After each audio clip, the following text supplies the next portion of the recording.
Thank you, everyone, for coming. Big welcome.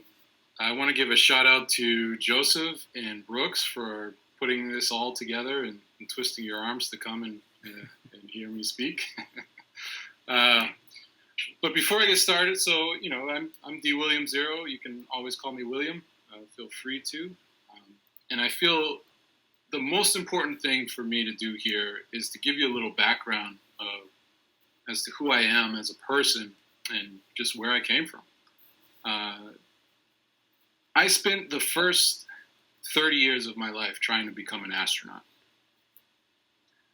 A very lofty goal for a child raised by a single black mother in New Hampshire. I grew up in the projects with my brothers and sisters. We were homeless for a time, which led to foster homes for a time. But eventually we got it all together. And the motto or the mantra from my childhood was my mother's words. When I told her I wanted to be an astronaut, she told me this: there's nothing too good for the working man. And that stuck with me, and it like I said, it was the mantra throughout my childhood.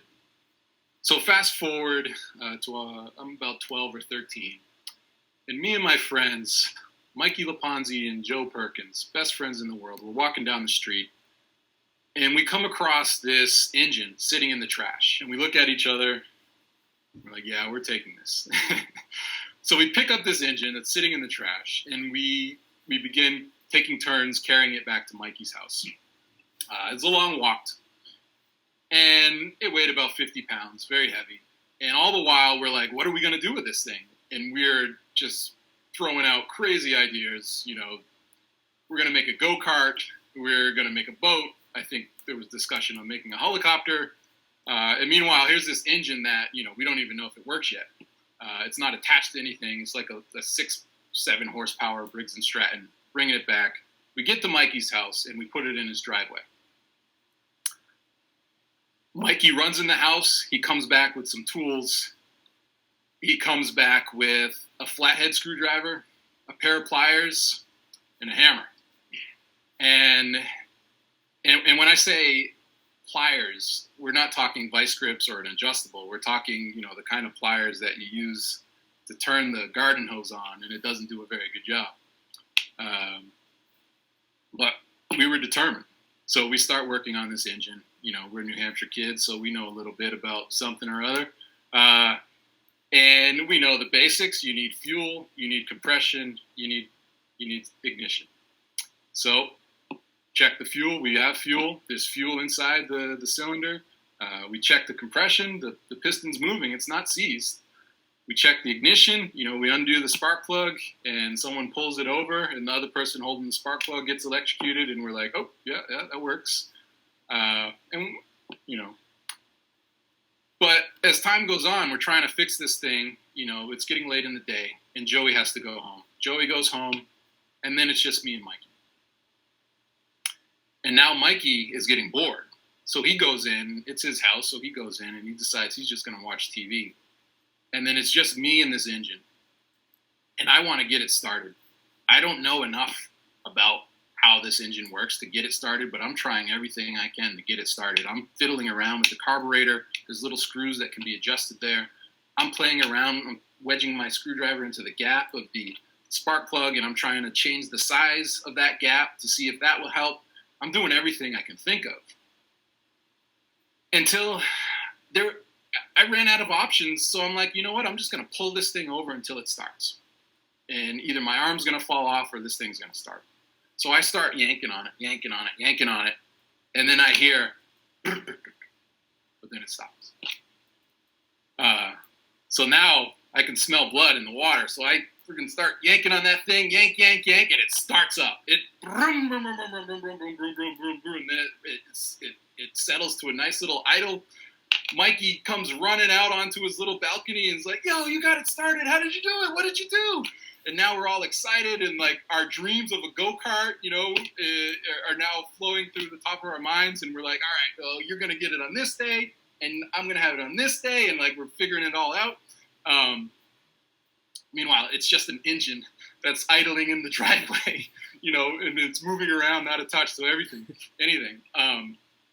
So I'm telling you this story because I don't know if this was the first life lesson I had learned, but I do know it's the first life lesson that I remember learning. And that lesson is that determination and never giving up can outweigh tools and knowledge. Because you can always buy tools, you can always learn more, but you can't buy or teach determination. It's innate. And I don't want to sound like a self-help book here, but I've used that lesson throughout my life to get the things that I desire. And without that lesson, or let me put it this way, it was with this lesson that I went from just the kid from the projects hanging on the fence of my local airport, looking at the planes taking off, to becoming a private pilot when I was 16. I was just determined. Someone saw me on the fence, asked me what I was doing here, and I told him I love planes. I want to be an astronaut. So then he introduced me to someone else, Donald Burke. And it turned out Donald Burke was the director of a program called Aviation Horizons that takes inner city kids, teaches them how to fly, and if they're lucky, they get to go for a couple flights. Well, I was all about that. That's what I wanted. And by the time I was 16, I had my private pilot's license. So that same lesson, that same lesson, that same determination, when I was a senior in high school, I had never played any, organized sports, and I walked onto the track team, and I ended up becoming a 4-time state champion in high jump and shot put, a very unusual combination, and won myself a scholarship to St. John's in New York. And that started me on my path. I had no money for college. I didn't even plan to go to college until I got that recruitment letter from St. John's. And there I studied physics and philosophy. And that same determination got me from a physics degree at St. John's, mind you, into the PhD program at Columbia, a program that has 5,000 applicants a year, but only 18 spots. And that story is another, for another time, but I got in. And St. John's is not pushing out a lot of PhD, Ivy League PhDs. I love St. John's. I love everything about it. But I remember during orientation, when they were going through where everyone, what schools they went to undergraduate, there was a couple kids that were, they opened up St. John's and were giggling at it, because who the hell heard of St. John's if you're not from New York? So anyway, fast forward to 2010. I was a naval aviator, a pilot in the U.S. Navy. I flew the P-3 Orion. I was a sub hunter. And mind you, I'm still on the path. I'm thinking I'm going to be an astronaut, and I'm closer than I've ever been in my life on a journey that I started probably at 8 years old. And NASA announces in 2010 that they're ending the shuttle program the following year, in 2011. And at that point, I lost my sort of, here I am chasing this goal, my lifelong goal. And there's nothing I can do. Continued determination is not going to get me through this. And I lost my purpose for the time being. So I left the Navy.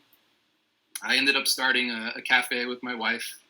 And then that turned to me opening a pizzeria called Zero's New York Pizzeria in Hawaii. And the pizzeria was really special because we made these giant slices. There's a pizzeria next to Columbia that makes these giant slices called coronets. And we were living in Hawaii at the time, and they didn't have good pizza. So I was like, let's bring those giant jumbo slices to Hawaii and see how the Samoans and the Hawaiians like it. So it turned out to be a great hit. And while I was experimenting with these businesses, I learned a lot. The biggest challenge I had at that time was, why is hiring so difficult? Why does it take so long? Why can't I just find someone immediately? Craigslist was my go-to solution to find help, but it was so inefficient. You can't trust anyone. You have to communicate with 100 different people before you find someone. You don't know what they look like. You don't know if they're real. And even when you do commit with someone, they may not even show up. And that's when I came up with the concept of GigKloud. GigKloud connects businesses with on-demand labor. That's who I am. That's where I come from. That's how I came up with GigKloud.